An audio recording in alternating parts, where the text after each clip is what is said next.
Channel 5 Tamil நேயர்களுக்கு வணக்கம்.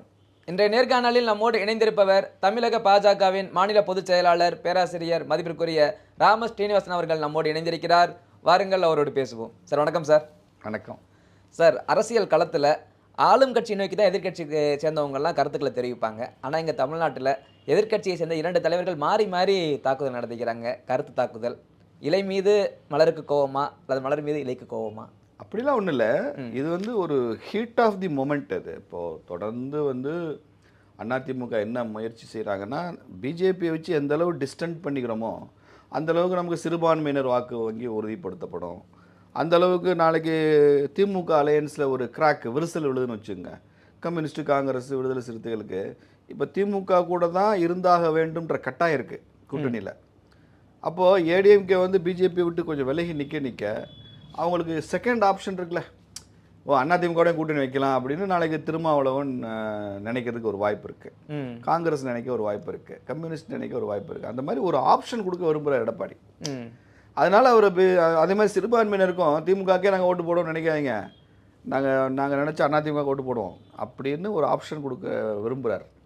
அதனால he wants to keep distance from the பிஜேபிங்க. அதுதான் அடிப்படை மனநிலை. இந்த மனநிலை தான் போன தேர்தலில் கூட்டணி வராமல் போனதுக்கு காரணம். இந்த சிறுபான்மையினர் வாக்கு அதிமுகவுக்கு பிஜேபியோட கூட்டணி வச்சனால தான் வரல அப்படின்றத நீங்கள் ஒத்துக்கிறீங்களா? அப்படி எடப்பாடி நினைக்கிறாருன்னு சொல்கிறேன். அவங்களுடைய சித்தாந்தம் சித்தாந்தம் இல்லை, அவங்களுடைய அரசியல் அனாலிசிஸ். அது பொலிட்டிக்கல் அனாலிசிஸில் பிஜேபியோட கூட்டணி வச்சதுனால தான் வரல அப்படின்னு நினைக்கிறாங்க. ஆனால் அது உண்மை இல்லை. இப்போ கூட்டணி வைக்கல வந்துருச்சா இந்த பார்லிமெண்ட்டில்? ஏற்றுக்கிறதுக்கு 2-3 தேர்தல் ஆகும்னு சொல்கிறாங்களே. அதுக்குள்ளே கட்சி இருக்கணுமே. தொடர்ந்து எதிர்கட்சியாக வந்தால் 3 தேர்தலுக்கு அதிமுக தாக்கு பிடிக்குமா? அதிமுக எல்லாம் அங்கே பிஜேபி மாதிரி வார்ப்பில் வந்த கட்சி கிடையாதுங்க. இங்கே நாங்கள் இந்தியா முழுக்க எத்தனை மாநிலங்களில் எத்தனை தேர்தல் தோற்றாலும் பிஜேபி ஸ்ட்ராங்காக நிற்கும். அந்த மாதிரி கட்சிகளெல்லாம் நிற்க முடியாது. அதனால் அவங்களுக்கு அரசியல் வெற்றி உடனே ஆட்சிக்கு போகிறது அவசியம். கட்சி இருந்தாலுமே தலைமை மேலே நம்பிக்கைலாம் போயிடும். ஜெயலலிதா அம்மா 91 தோத்துட்டாங்க இல்லையா? 91 to 96 தான் அவங்க ஆட்சியில் இருந்தாங்க. 96 தோக்குறாங்க. ஆனால் 2001 ஆட்சிக்கு வந்துட்டாங்க. ஆமாம். அப்போ அதே மாதிரி 2006 தோக்குறாங்க. 11 ஆட்சி பிடிச்சிட்டாங்க. தொடர்ந்து 2. அப்போது ஒரு தேர்தல் ஒரு 2 தேர்தலில் சரிவு அப்படி முன்ன இருக்கலாம். ஆனால் டக்குன்னு எந்திரிச்சிருவாங்க. எம்ஜிஆரும் சரி, ஜெயலலிதாவும் சரி. அப்படி தான் எடப்பாடி 5 தேர்தலில் தோற்றுருக்காரு. 2 பார்லிமெண்ட்டு, ஒரு அசம்பிளி, 2 உள்ளாட்சி. 5 தேர்தலையும் எடப்பாடி தலைமையில் தோல்வி அடைஞ்சிருக்கு அதிமுக. அப்போ அந்த மக்களுக்கு எப்படி நம்பிக்கை? அடுத்த தேர்தலும் தோக்கத்தான் போகிறாரு. இப்படி அரசியல் பண்ணிக்கிட்டு இருந்தாருன்னா இது புரியலையே அவருக்கு. அதிமுக யாருக்குமே புரியல. ஏன் புரியலன்னு எனக்கு தெரியல. இல்லை, அவ்வளவு இணக்கமாக இருந்த ஒரு பாஜக. நான் என்ன சொல்கிறேன், திமுகவை வீழ்த்தி ஆட்சிக்கட்டிலில் அதிமுக அமரணுமா வேண்டாமா? நீங்கள் ஒரு அதிமுக காரராக இருந்தால் என்ன பதில் சொல்லுங்க? நீங்கள் ஊடகம்ன்றதை மறந்துட்டு நீங்கள் ஒரு ஏடிஎம்கே தொண்டர்னு மனசில் நினச்சிங்க. நீங்கள் அதிமுக ஆட்சியில் விரும்புவீங்களா, வர மாட்டீங்களா? விரும்பத்தான் செய்வார். சரி, விரும்புறதுக்கு பிஜேபி கூட்டணி இல்லாமல் உங்களால் ஆட்சி அமைக்க முடியுமா? பிரிந்தவர்களை இணைத்தால் முடியும்ல. கடைமட்ட தொண்டனுக்கு அந்த ஆசை இருக்கும் இல்லையா? அப்போ அவ்வளோ வாக்கு வங்கி கிடையாது உங்களுக்கு ஓட்டு 23% தானே உங்கள் கூட்டணிக்கு. தேமுதிகவை உள்ளடக்கி உங்கள் ஓட்டு 23%. பிரிந்தவர்கள்னு சொன்னால் ஓபிஎஸ், டிடிவி, எடப்பாடி 3 சேர்ந்து தானே பிரிந்தவர்கள். ஆமாம். 3 கூட்டம் 40% வருது. பிரிந்தவர்களுக்கு எங்கேருந்து ஓட்டு இருக்கு? அதிமுகவுடைய ஒட்டுமொத்த வாக்கு சரிஞ்சிருக்கு. ஜெயலலிதாக்கு அப்புறம் இருக்கிற ஓட்டு 3 பிரியல. அப்படிலாம் பெரிய செல்வாக்கு இல்லை. டிடிவி தனியாக நின்னார் 2019 6% ஓட்டு வாங்கினார். 2021 2.5% ஓட்டு தானே வாங்கினார். ஆர்கே நகரில் வலிமையாக இருந்த திமுக அதிமுக எதிர்த்து ஜெயித்த டிடிவி அவர்கள் இதில் கோவில்பட்டி எலெக்ஷனில் 2021 தோத்துட்டாரு. அவரே தோத்துட்டாரு. அப்போ எங்கே பிரிஞ்சு நிற்கிதுன்னுலாம் அர்த்தம் கிடையாது. ஒட்டுமொத்தமாக வாக்கு சரிவு ஏற்பட்டிருக்கு. அந்த ஒட்டுமொத்தமாக சரி செய்யணும்னா பிஜேபி கூட்டணி வேணுமா வேணாமான்னு தான் கேட்குறேன். பிஜேபி இல்லாமல், பாரதிய ஜனதா கட்சி இல்லாமல் திமுகவை வீழ்த்தி ஆட்சிக்கு வர முடியுமான்றதான் என்னுடைய சவால். இந்த கேள்விக்கு பதில் சொல்லுவாங்கன்னா நான் ஏடிஎம்கே யாராவது சேனலுக்கு வந்தாங்கன்னா கேட்டு சொல்லுங்கள். இல்லை, அவங்களோட நிலைப்பாடு என்னவா இருக்கு? பிஜேபி அவங்க ஏன் அப்படி வரமாட்டேங்க? அவங்களுக்கு புரியும், இந்த அரித்மெட்டிக்ஸ் அவங்களுக்கு தெரியும். ஆனால் அவர்கள் என்ன நினைக்கிறாங்கன்னா, திமுக கூட்டணியில் விரிசல் வரலாம். அப்படி விரிசல் வரும்போது அந்த கட்சிகளுக்கு ஒரு ஆப்ஷனே இல்லாமல் இருக்குது. நம்ம பிஜேபியோடய இருந்தோம்னா அவங்களுக்கு ஆப்ஷன் இல்லை. அதனால் இப்போதைக்கு ஜன்னலை திறந்து வச்சிடும். ஏன் இப்போயே ஒரு ஜன்னலை மூடணும்? இந்த பக்கமும் ஜன்னலை திறந்து வைப்போம், இந்த பக்கமும் ஜன்னலை திறந்து வைப்போம்ன்ற மாதிரி திறந்து வச்சு காத்திருக்காங்க. அவங்களுக்கு வராது, அந்த கட்சியில் வராது. DMK alliance strong alliance.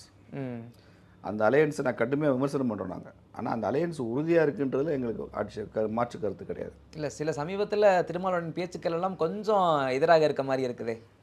அவங்க உள்ளுக்குள்ளே பார்கெயின் பண்ணுவாங்கல்ல. இப்போ ஏடிஎம்கே அவைலபிள்ன்றது திரும்ப அவங்களுக்கு தெரிஞ்சு போச்சுல்ல. ம் காங்கிரஸுக்கு செல்வ பெருந்தகைக்கு தெரிஞ்சு போச்சுல்ல. ஏடிஎம்கே போகிற ஒரு வாய்ப்பு இருக்குது. இன்னொரு ரூட் இருக்குங்க. ம் இப்போ நான் மதுரைக்கு போகிறேன், இந்த ரூட்டில் வர்றதுக்கு நீங்கள் நிறைய நிபந்தனை போடுறீங்க. எனக்கு இன்னொரு ரோடு இருக்குன்னா ம் நான் அந்த ரோட்டில் போகிறதுக்கு நான் தயாராக இருப்பேன்ல. கண்டிப்பாக. அப்போ உங்களை பாதிக்கும் அது. ம் அதனால் அது திமுகவோட பேரம் பேசுறதுக்கு இதெல்லாம் உதவும். அவர் லேசாக நூல் விட்டு பார்ப்பாங்க. டிஎம்கே என்ன செய்யும், ஓ அந்த பக்கம் போயிடக்கூடாதுன்னு தக்க வைக்க முயற்சி பண்ணுவாங்க. அதுக்கு ஏதாவது சமாதானப்படுத்துவாங்க. ம் அந்த டீல் தான். இல்லை, திமுக எதிர்க்கணும் அப்படின்னா அதிமுக பாஜக ஒன்று சேரணும். ஆனால் இப்போ சூழ்நிலை பார்க்கும்போது ஊசியும் எதிர்முனை பாயாது அப்படின்ற சூழ்நிலையில இருக்கு. இதுதான் தேர்தல், இதுதான் இப்படி தான் 2026 நடக்கும்னு நான் நினைக்கல. 2026க்குள்ளே இன்னும் கங்கையில் எவ்வளவோ தண்ணி ஓட வேண்டியிருக்கு. Much water has to flow in கேஞ்சஸ்ம்பாங்க இங்கிலீஷில். அது மாதிரி இன்னும் நிறைய தண்ணி ஓட வேண்டியிருக்கு. நிறைய அரசியல் நிகழ்வுகள் நடக்கும், புதிய கட்சிகள் உருவாகும். அது மாதிரி ஆளுங்கட்சிகள் வந்து மக்கள் அதிருப்தி அதிகமாக என்ன செய்வாங்க, தேர்தலை சந்திக்கும் போது இலவசங்கள் ஏதாவது கொடுத்து அவங்க மனசை மாற்றணும் அப்படின்னு நினைப்பாங்க. அதனால நிறைய ரசாயன மாற்றங்கள் நடக்கும், வேதியியல் மாற்றங்கள். அதெல்லாம் வச்சுக்கிட்டு இப்போ விஜய் கட்சி ஆரம்பித்து வர போகிறாரு. அதில் என்னென்ன அந்த ஈக்குவலிபிரியம் மாறும், பொலிட்டிக்கல் ஈக்குவேஷன்ஸ் வந்து கொஞ்சம் கொஞ்சம் டிஸ்டர்ப் ஆகும் எல்லா கட்சிக்கும். அதனால் இப்போ இந்த கான்ட்ரவர்சியோட அரசியல் முடிஞ்சிருச்சுன்னு நான் நினைக்கல. பாப்பா வெயிட் அண்ட் சி. இல்லை சார், இதில் அண்ணாமலை அவர்கள் சொல்லியிருக்காரு, அந்த ஒரு வார்த்தை தான் இன்னைக்கு பெரிய ஒரு பேசு பொருளாகி கண்டனங்கள் வர காரணம். தற்கூரி அப்படின்ற வார்த்தையை பயன்படுத்திட்டாரு. கோவத்தில் பயன்படுத்திட்டாரா? இதெல்லாம் ஒரு ஹிட் ஆஃப் தி மொமெண்ட்னு சொல்லுவாங்க இங்கிலீஷில். ஒரு வார்த்தை ஒரு சூடான மனநிலையில் ஒரு வார்த்தை ஃப்ளோவில் வரத்தான் செய்யும். நான் அதை நியாயப்படுத்தலை. வரத்தான் செய்யும்னா அது நியாயம்னு ஆகிடுது. தவிர்த்துருக்கலாம் தான். பட் அறவேக்காடு அண்ணாமலைன்னு ஏடிஎம்கில் பேசினாங்க, யார் கண்டிச்சிங்க? அன்றைக்கி ஏதாவது பேசுனீங்களா? ஆட்டுக்குட்டி அண்ணாமலைன்னீங்க, அதை யார் கண்டிச்சிங்க? இதில் என்ன வார்த்தை? அண்ணாமலை அவர்களை பற்றி ரொம்ப பச்சையாக கொச்சையாக அதிமுகவில் எவ்வளோ பேர் பேசியிருக்காங்க. குடும்பாவே இருக்கிறீங்க, அதெல்லாம் கரெக்டாக? அதனால் இது சரியாக தவறான்றது இல்லை, இது தேவையில்லை தான். இந்த ரெண்டு கட்சிகளுக்குமான முரண்பாடு, இந்த வார்த்தை சூடு, தடித்த வார்த்தைகள், இது வந்து ரெண்டு தரப்புலையுமே எக்ஸ்சேஞ்ச் ஆகுது. தேவையில்லை. ஏன்னா நமக்கு வந்து பொது எதிரி திமுக தான்றதுல நமக்கு ரெண்டு பேருக்கு உடன்பாடு தானே. அதை நோக்கி நகரணும்னு நான் நினைக்கிறேன். காட்சிகள் அப்படி தெரியலையாண்ணா? அப்படி இல்லை, அது உங்களுக்கு கொண்டாட்டம், ஊடகங்களுக்கு ஜாலியாக யூஆர் என்ஜாயிங். இல்லை சார், இந்த இடத்துல தடித்த வார்த்தைகளை பயன்படுத்துறாங்க நீங்கள் சொல்கிறீங்க, இருவருமே பயன்படுத்துகிறாங்க. ஆனால் அதிமுகவில் ஒரே நிலையிலிருந்து பயன்படுத்துகிறாங்க. எடப்பாடி அவர்கள் என்ன சொன்னாலும் முன்னாள் அமைச்சர்கள்லாம் பின் நிற்கிறாங்க. ஆனால் பாஜகவில் அண்ணாமலை அவர்கள் கருத்து சொன்னால் தமிழிசை அம்மையாரே அதுக்கு எதிர்க்கெடுத்து கொடுக்குற மாதிரி இருக்கே. ஸோ இங்கே அவங்க சேம் சைட் கோல் போடுற மாதிரி இருக்கே. சேம் சைட் கோல் போடல, அவங்களும் தெளிவாக சொல்லியிருக்கிறாங்களே. மாநில தலைவர் அவர் தான், அவர் என்ன சொன்னாலும் அவர் தான் கட்சி அப்படின்னு சொல்லியிருக்காங்களே. மேடம் சொல்லியிருக்காங்க. தனிப்பட்ட விஷயத்தில் வேணால் நான் அப்படி தவிர்த்துருக்கலாம்னு சொல்லுவேனே தவிர, ஒரு தலைவராக அவர் சொல்கிறத நான் ஏற்றுக்கிறேன்னு தானே மேடம் சொல்லியிருக்காங்க. இதனால் வச்சுக்கிட்டு நீங்கள் உள்ளே புகுந்து வெளில வராதீங்கன்னு வேறு ஊடகங்களுக்கு சொல்லியிருக்காங்க. சீமான் அவர்களும் சொல்லியிருக்காங்க, எடப்பாடி அவர்கள் வந்து ஒரு புத்திசாலி இன்னைய அளவில் அப்படின்னா அது எடப்பாடி அவர்கள் தான் அப்படின்னு சொல்கிறாரு. சீமான் உள்ளே வர்றாரு, நல்லது தானே. எடப்பாடி புத்திசாலின்னு சொல்கிறதுல எனக்கு என்ன வருத்தம் இருக்குது? நான் எடப்பாடி புத்திசாலி இல்லைன்னு சொல்லுவேன்னு நினைக்கிறீங்களா நீங்கள்? இல்லை, அண்ணாமலை அவர்கள் கூறிய கருத்துக்கு எதிர்கருத்து தானே இது. ஏங்க, நான் வந்து இது புத்திசாலிங்கிறது தற்கூரிங்கிறது கருத்து இல்லைங்க. ஒரு சொல்லிட்டு போகிற ஒரு வாக்கியங்க, வார்த்தைங்க, அவ்வளோதாங்க. ஒரு கருத்துன்னா என்ன? ஒருத்தரை பற்றின ஒரு ஒரு வெல் இன்ஃபார்ம்டு ஸ்டேட்மெண்ட்டுன்றதுக்கும் ஒரு கோபத்தில் ஒரு ஃப்ளோவில் வர்றதுக்கும் வித்தியாசம் இல்லை, இருக்குது. அதே மாதிரி சீமான் பாராட்டுவார். நாளைக்கு எடப்பாடியை எப்பயுமே புத்திசாலின்னு சொல்லுவார்னு நினைக்கிறீங்க சீமானு? இன்றைக்கி பேசுகிறது நாளைக்கு மாற்றி கொண்டுட்டு போயிடுவார் அவர். என்னென்ன பேசியிருக்காரு எல்லாரையும் பற்றி. இப்போ ரீசெண்டாக பார்த்தீங்கன்னா சார், காங்கிரஸ் மாநில தலைவர் செல்வ பெருந்தகை பேசியிருக்காரு. விஜயதரனிடம் எவ்வளவோ சொன்னோம், அவங்க கேட்காம பாஜக போயிட்டாங்க, இப்போ ரொம்ப கஷ்டப்படுறாங்க அப்படிலாம் பேசுகிறாரு. என்ன கஷ்டப்படுறாங்க? எதுவும் பதவிகள் வழங்கப்படலை பாஜகவில் அப்படிலாம் சொல்கிறாங்க. பதவிக்காக மட்டும்தான் அவங்க கட்சிக்கு வந்தாங்களா? அவங்க கட்சிக்கு வந்து பல காரணம் சொல்லியிருக்காங்க. நான் பதவிக்காக தான் வர்றேன், காங்கிரஸில் எனக்கு பதவி இருந்துச்சு, அதை விட்டுட்டு இங்கே கூடுதல் பதவி தர்றாங்க, அதனால் வரேன்னு சகோதரி எப்பயுமே சொல்லவே இல்லை. அவங்க அப்படி சொல்லவே இல்லை. இங்கேயும் வாய்ப்புகள் எல்லாருக்கும் இருக்குல்ல. எங்களுக்கும் அவங்க கன்னியாகுமரி மாவட்டம். கன்னியாகுமரி மாவட்டத்தில் எங்களுக்கு 6 கேண்டிடேட் வேணும். எம்எல்ஏ கேண்டிடேட் வேணும், எம்பி கேண்டிடேட் வேணும், நாகர்கோவில் மாநகராட்சிக்கு மேயர் கேண்டிடேட் வேணும். அங்கே அந்த பகுதியிலிருந்து நாளைக்கு மத்தியில் ஆட்சியை பிடிச்சா எங்களுக்கு அமைச்சர்கள் வேணும், தென் மாவட்டங்களில் அமைச்சர்கள் வேணும். இது எல்லாத்துக்குமே தகுதியானவங்க, பொருத்தமானவங்க சகோதரி விஜயதாரணி. அப்புறம் அவங்களுக்கு நல்ல வாய்ப்பு இருக்குதானே செய்யும். இவர் முந்தி கொண்டு சார், பிஜேபிங்கிறது 1000 ஜன்னல் வீடு, தெரிஞ்சுங்க. திராவிட கட்சிகள் மாதிரிலாம் கிடையாது. இங்கே வந்து வாய்ப்புகள் கொட்டி கிடக்கும். அங்கே ஒரு ஜன்னல் ஒன்று இல்லைன்னா ஒன்று அடுத்தடுத்து எவ்வளோ இருக்கு. திமுகவில் ஜன்னல் இல்லையா? எங்கே இருக்குது? அது கருணாநிதி குடும்பத்துக்கு மட்டும் தானே, கோபாலபுரத்து குடும்பத்துக்கு தானே அந்த ஜன்னல் யாருக்கு விரியுது? நீங்கள் எந்த அமைச்சர்கிட்டையும் பேசி பாருங்கள், ஒரு லெவல் தான் பேசுவாங்க. ம். அதுக்கப்புறமா ஒரு விஷயம் சொல்லணும்னா நீங்கள் எதுக்கும் மாப்பிள்ளையை பார்த்துருங்கம்பாங்க.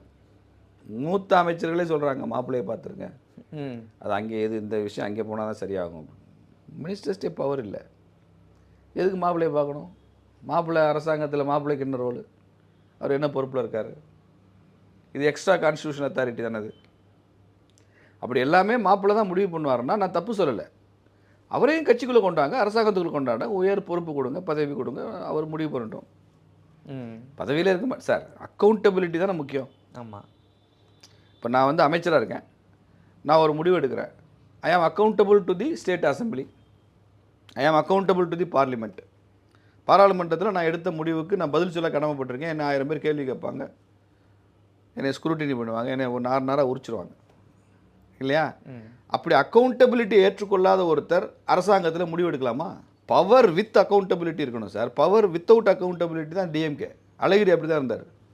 கருணாநிதி இருக்கிறப்ப அழகிரி வந்து செகண்ட் ஃபேஸில் தான் மந்திரி ஆனார், கட்சியில் பொறுப்பெல்லாம் வந்துச்சு, எம்பி ஆக்குனாங்க மதுரையில். அதுக்கு முன்னால் அவர் ஒரு பெரிய political power, but no accountability. அவர் நினச்சாருன்னா கலெக்டர்கிட்ட பேசலாம், போலீஸ் ஆஃபீஸர்கிட்ட பேசலாம், எல்லா அரசு அதிகாரிகளையும் வீட்டுக்கு வர சொல்லி பேசுவார். ஆனால் அவருக்கு இப்போ அரசாங்கத்தில் எந்த பதவியும் இல்லை, அவர் யாருக்கு பதில் சொல்ல வேண்டிய அவசியம் இல்லை. இப்போ ஜனநாயகத்தில் இருக்கக்கூடாத ஒரு விஷயம் என்னென்னா பவர் வித்தவுட் அக்கௌண்டபிலிட்டி இருக்குல்ல, இது ரொம்ப டேஞ்சர். அதை திமுக எப்பயுமே பண்ணிகிட்டே இருக்கும். நீங்கள் வாங்க, யாரை வேணாலும் கட்சிக்குள்ளே கொண்டு வாங்க. நாளைக்கு துர்காக்காவே கட்சிக்குள்ளே வரணும்னு நினைக்கிறாங்க, ஆட்சி கொண்டு வாங்க, தப்பு கிடையாது. நாங்கள் வாரிசு அரசியல் தான் அதிகபட்சம் விமர்சனம் பண்ணுவோமே தவிர நீங்கள் வரக்கூடாதுன்றதுக்கு சட்டம் கிடையாது. வரட்டும், அந்த பதவியில் உட்காரட்டும், உட்காந்து அந்த பதவிக்குரிய பணிகளை செய்யட்டும், மக்கள் கேள்விக்கு அவங்க பதில் சொல்லட்டும். ஓகே சார், உங்களுடைய நேரத்தை ஒதுக்கி பதில் தந்தமைக்கு ரொம்ப நன்றி. தொடர்ந்து பேசுவோம். வணக்கம்.